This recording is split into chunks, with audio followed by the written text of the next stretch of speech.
Hello everybody, welcome back to the channel. Well, today I thought we'd do a little Q&A. So I haven't filmed a Q&A on here for, I want to say, a good few months at the very least, maybe a bit longer than that.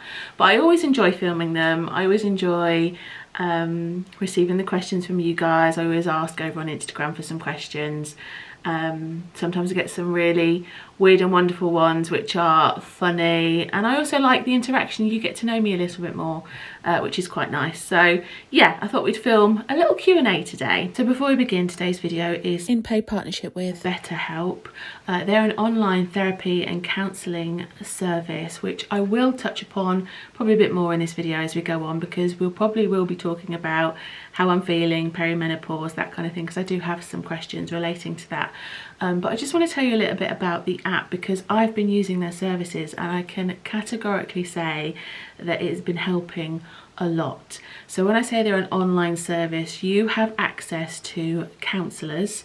It's not face-to-face, you know, like you would expect to go to see a counsellor face-to-face if you went through, you know, a referral or privately, something like that. This is access via your phone, so you can have access whether it be video calls, you can have telephone calls, text messaging. There's sections on the app as well where you can journal things, and you can choose to share your journal with your counsellor if you choose to.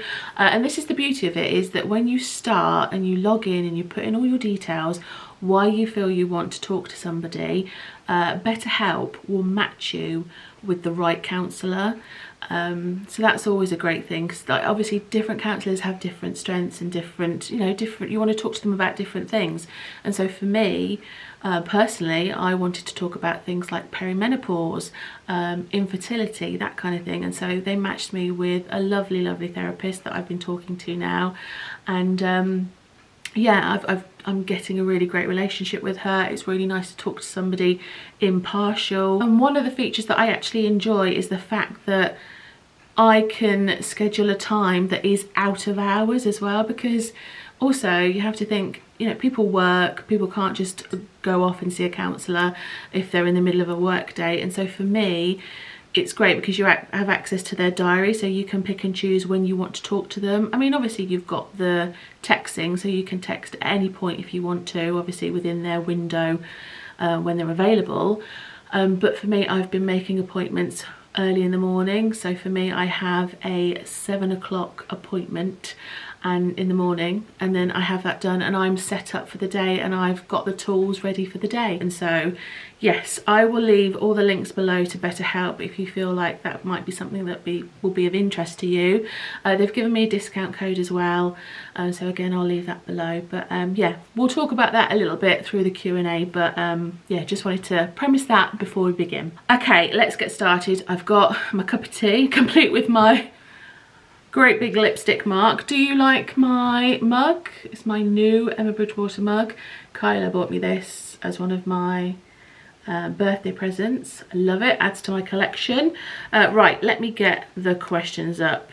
So again, like I say, I asked on Instagram and I've had quite a few questions. So this might be either a very long video, or I might split this into two, or if I manage to answer them quick. I don't think I'll answer them quickly, that's not my style. Okay, let's start with a question from Heather. She has asked, what's your favourite kind of sundae? My favourite kind of sundae, I would have to say, right now, is a chilled one. I love just having a very relaxed sundae. So a nice lie-in, maybe cook a roast dinner, go out for a roast dinner, go for a nice walk, maybe a little potter to the garden centre. Just a very, very relaxed day. I feel like I have been the kind of person that would burn the candle at both ends and make myself so busy that I crave being at home. And so yeah, my favourite kind of sundae is just very, very relaxed. Sharon has asked, any more trips or holidays planned for this year? Yes, we are going to Center Parcs in a few weeks time, which I'm really looking forward to. So that's me, Chris, Mum, Becky and the girls, so very, very excited about that.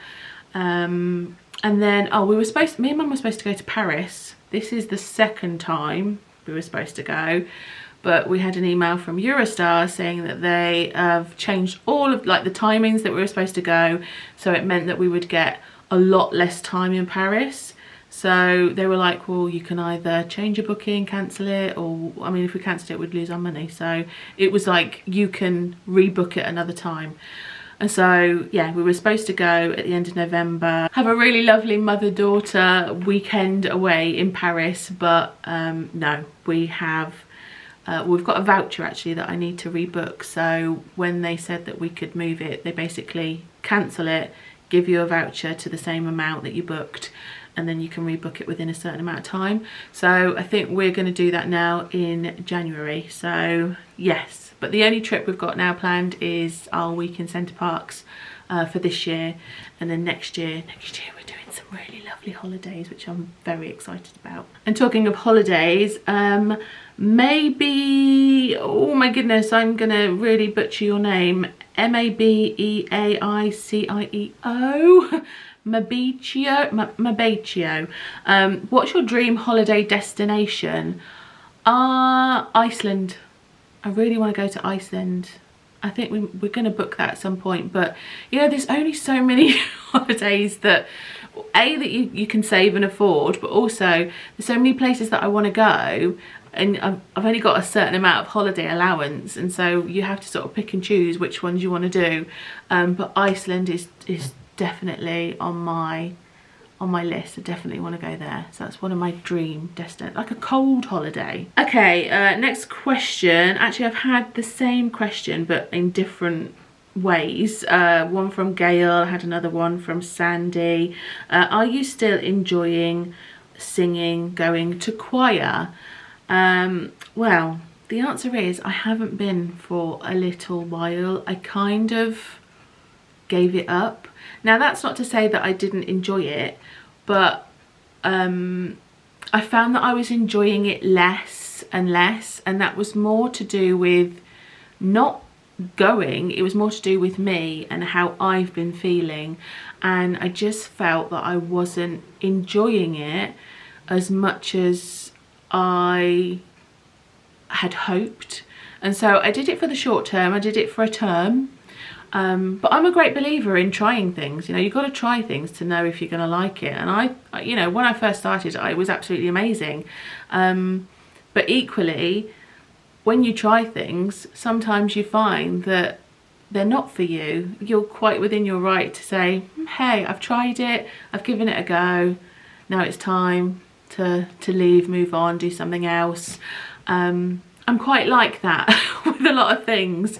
People can class that as being a bit fickle or whatever, but well, I do sometimes as well. I call it fickle, but there's no harm in giving things a go and then deciding, actually, no, that's not for me.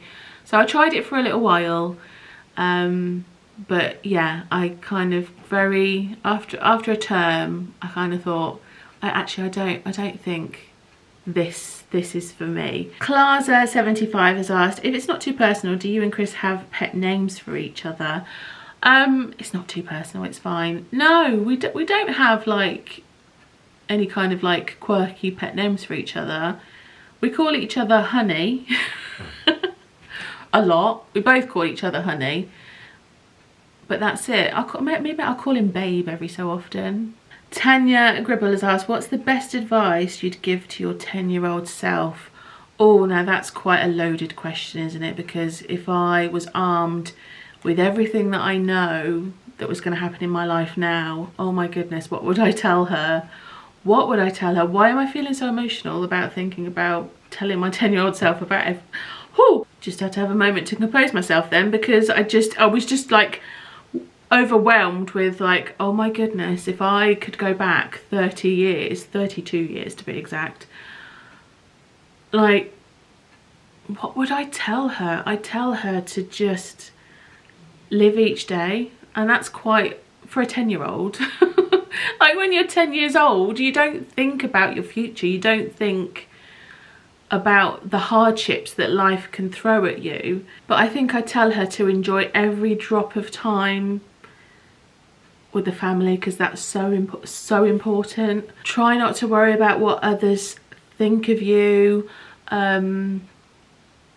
Yeah, do you know what? Another thing I think that's got me quite emotional about that is that I was looking through some old pictures the other day, and I found, let me see if I can find it, I found an old picture of me and my nan at the beach, and I probably was about 10 at this time. Let me just find it. I don't know if that's gonna focus very well, but yeah, I found some old pictures, and this is me probably about 10 years old with my nan at the beach.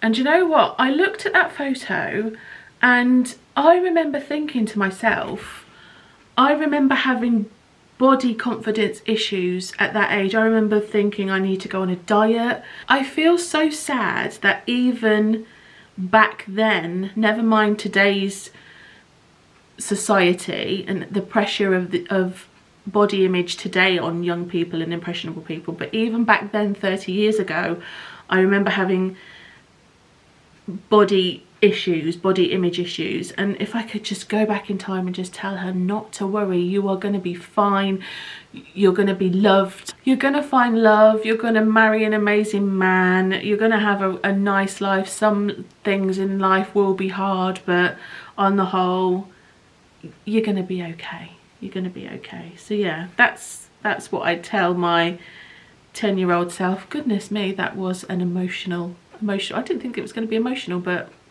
and whilst I'm feeling emotional, the next question is, well, I've had several questions. It is a question, but it's just a very, just how are you? That's all they've asked. Melissa, Samantha, Sarah.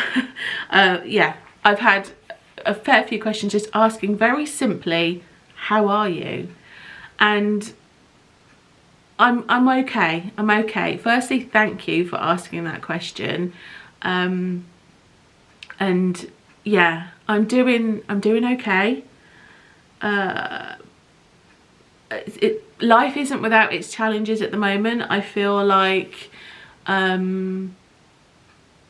bit all over the place sometimes. I have good days, I have bad days. Yeah, I feel like I'm still very much on the roller coaster of perimenopause, and I probably will be for however long until the full-blown menopause kicks in.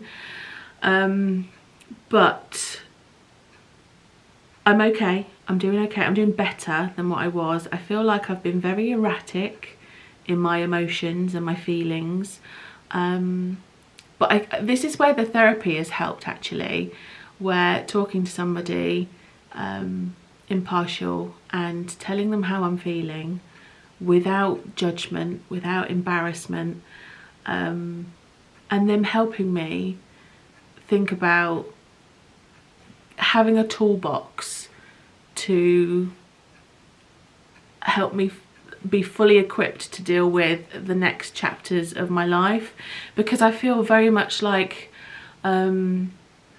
I don't mind sharing this with you guys, because I have talked very frankly about perimenopause and thoughts and feelings and stuff, but what I've been feeling is that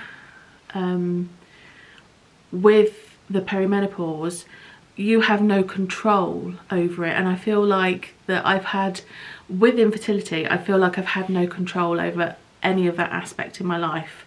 You can control a lot of things, but with that I've had no control. And going through the perimenopause is almost, you feel like you have even more so no control over your body, and that is it. That's like the final chapter, that's the final nail in the coffin, that is the shop shutting, you know. I've said that before, and it's just trying to get your head around that is happening, it's coming, there's no escaping it, you have no control over it. And how you deal with things day to day, your emotions, and just knowing that you are starting a different chapter of your life, whatever that may be, and to just embrace it. But I mean, day to day I'm feeling okay, I'm feeling better than what I was, and I feel almost lighter now that I'm talking about it, whether it be to my counsellor, whether it be to you guys. I know that whenever I do talk about how I'm feeling, it resonates with a lot of people, and there's always so many comments talking about it, and I like the fact that it's opened up a conversation. But it's going to be a roller coaster. Some days I'm going to be fine, some days I'm not, and I'm just going to be a bundle of blubbering mess. But that's how it is. You have to just be in that emotion, feel that emotion. All of the emotions are valid at the time. And it's okay to allow yourself to feel how you're feeling. And so sometimes if I am a little bit erratic or not, I haven't uploaded a vlog or whatever, it's just because I just haven't felt like it. But I'm going to try to be better. I'm going to try to be better.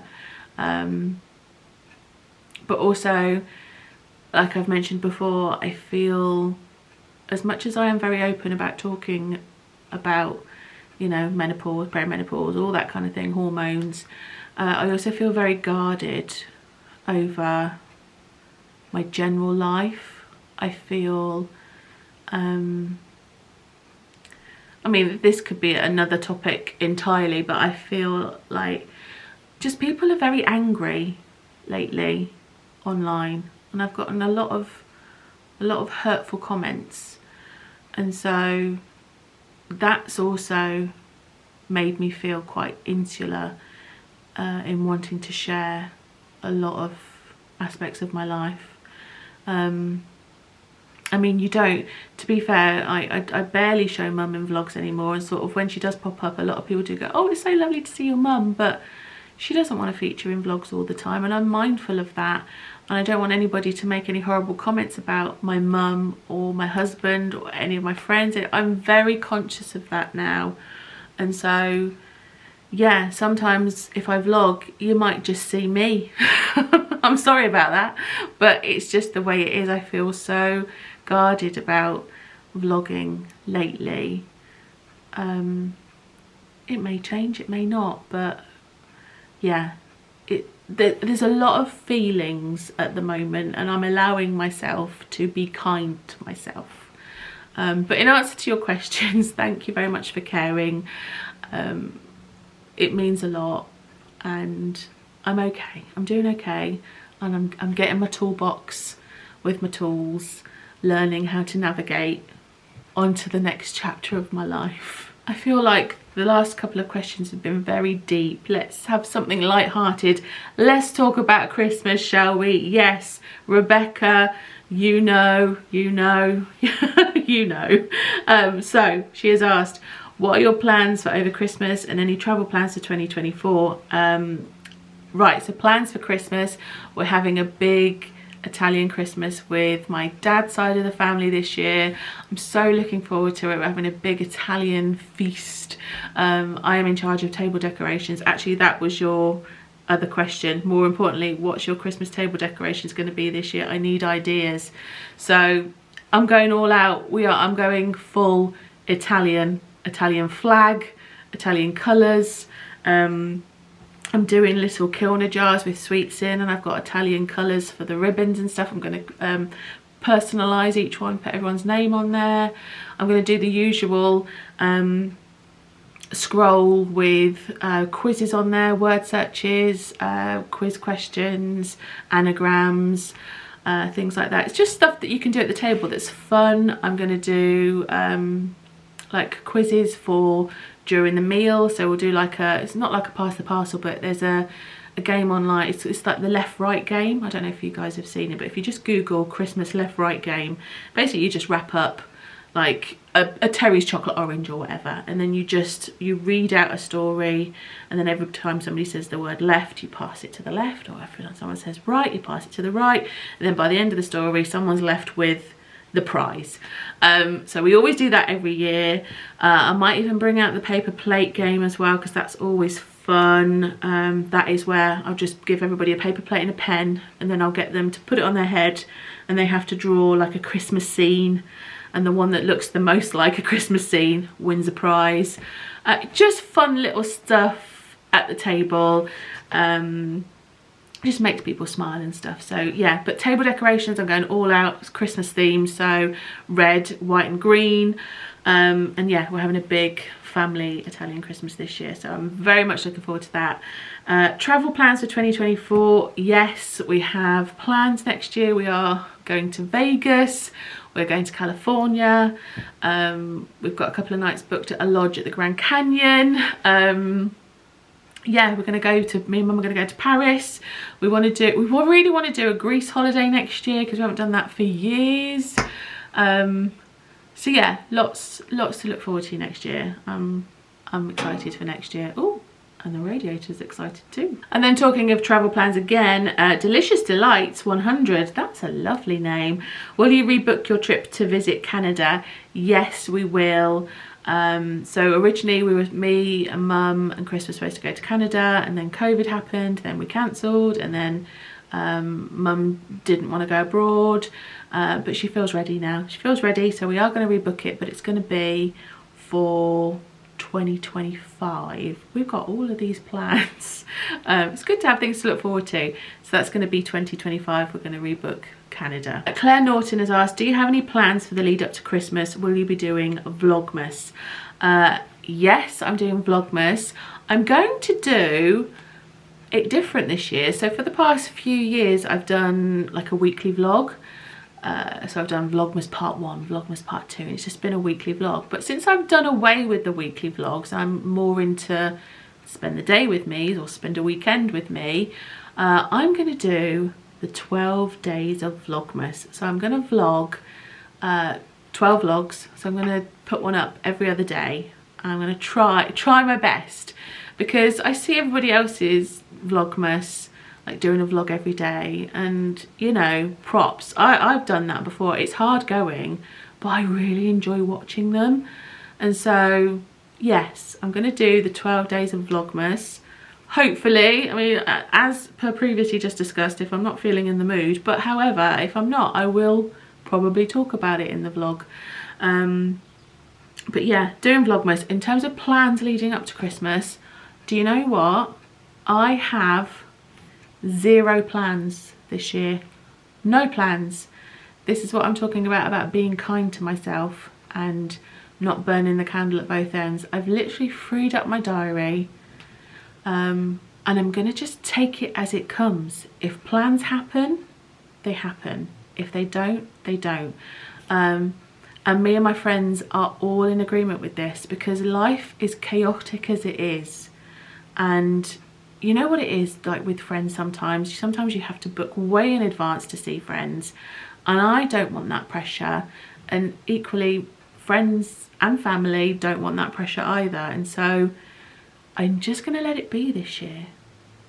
I'm kind of excited about that, but also, will I be bored? No, I won't be bored. I am quite the homebody these days, so I'll find stuff to do. Next question, Emma Louisiana has asked, what's your biggest pet peeve? Now, I know exactly what this is off the top of my head. I haven't even got to think about this, because this has been getting on my nerves for a little while now. Automatic flushes on toilets and the positioning of them. Do you guys know what I'm talking about with public toilets? Why do they put the automatic flush here when you're doing your business? Okay, you've got your tissue, you're gonna move to do what you need to do, and that sensor goes off. I don't need a wash down there. So you always, I'm like, oh my God, put the sensor up here. Nobody needs it here. Put it up here. That is one of my biggest pet peeves that is just grated on me lately, because the amount of public toilets that I've been to as of late where the sensor's been down here, no need, put it higher. Am I right or am I right? Okay, right, I'm gonna make this my last question because I've just looked at the time. I have a nail appointment in about 20 minutes, so I have to go. So otherwise I could be here all day chatting. But yeah, this is going to be my last question. But thank you to everybody that did send in a question. I'm sorry if I didn't get to yours. I know I said I might do a part 2. However, I'll probably just do another Q&A at some point in the next month or so, maybe during Vlogmas. But anyway, yes, thank you to everybody that did send in a question. This is going to be my last one, and it's from Imagine with Royce. He actually has a YouTube channel which I will leave linked below, so definitely go and check him out. He has asked, what's your favourite movie? Oh, I have so many favourite movies, but if I had to give a top, I'm going to do a top 3. West Side Story. West Side Story is just the original. Has always been one of my favourite films. Blade Runner. I know that's a weird one, but you know when you just attach films to memories, and I remember watching Blade Runner at school. We all went to the cinema to watch a screening of it as part of our, I think it was part of an art project or something, because of all of the aesthetic of it. And so yeah, Blade Runner, I have just really lovely memories attached to that, even though it's a bit of a weird film. But anyway, West Side Story, Blade Runner, and oh, if I could pick a third one, is it going to be really cliche of me to say The Notebook? Because I do love The Notebook. I love like anything romantic. Yeah, The Notebook. What are your favourite films? Leave me a comment below. If you've made it this far in the video, let me know what your favourite film is and why. Anyway, right, I'm going to love you and leave you because, like I say, I've got to go get my nails done. Thank you so much for watching. Thank you again to everybody that sent in a question. Thank you for bearing with me. I really appreciate it. And yeah, and thank you to BetterHelp. Like I said, I will leave their link below. And a discount code that I've got as well if you would like to use that. And yeah, right, take care. I will see you guys in my next video. Have a lovely rest of your week, and I will see you guys soon.